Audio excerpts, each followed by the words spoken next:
कंकाल नहीं बैंक आगे रखा घटना केन्दुझर पाटना बैंक को जड़े भाई भौणी शव नेवा घटना को नहीं सबुआड़े चर्चा हो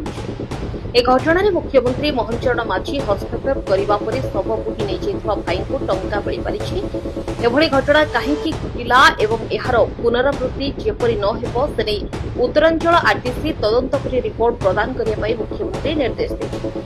घटनार संपूर्ण तदंत कर तुरंत रिपोर्ट देवाक कहुଯାଇଛି। मुख्यमंत्री निर्देश में डियानाली गांव में पहुंची जिला प्रशासन पक्षर सहायता प्रदान कर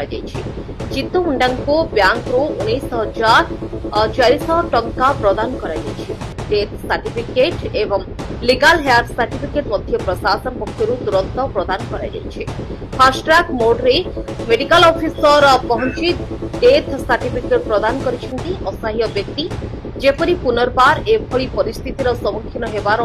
नजर देखा न मिले से मुख्यमंत्री निर्देश देते ग्रामांचल सरकारी और बैंकिंग सहायता बिना बाधा पहुंचा निर्देश दि जो घटना घटिला से कहार अवहेला अच्छे से कथा जनवाक निर्देश असुविधार सामना कले भयभीत न हो प्रशासन को जनवाक मुख्यमंत्री घोषणा कर